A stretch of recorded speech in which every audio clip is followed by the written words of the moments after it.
மருதம் மல்டிமீடியா சார்பில் தமிழ் ஜனம் தொலைக்காட்சி தொடங்கப்பட்டதை அறிந்து பெரும் மகிழ்ச்சியடைவதாக பிரதமர் நரேந்திர மோடி தெரிவித்துள்ளார்.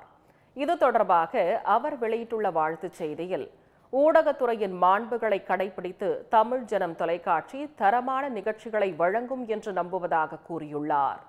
இந்தியாவின் சமூக, கலாச்சார மற்றும் ஜனநாயகத்திற்கு வலு சேர்க்கும் வகையில் தமிழ் ஜனம் தொலைக்காட்சியின் முயற்சிகள் அமையும் என்று பிரதமர் தெரிவித்துள்ளார். மக்கள் நலன் சார்ந்த நிகழ்ச்சிகளை ஒளிபரப்புவதன் மூலம் தமிழ் ஜனம் தொலைக்காட்சி தமிழக மக்கள் மட்டுமின்றி ஒட்டுமொத்த நாட்டு மக்களுக்கும் விழிப்புணர்வை ஏற்படுத்தட்டும் என்றும் பிரதமர் மோடி கூறியுள்ளார். தமிழ் ஜனம் தொலைக்காட்சி குழுவினருக்கு இதயபூர்வ வாழ்த்துக்கள் என்றும் பிரதமர் நரேந்திர மோடி தெரிவித்துள்ளார்.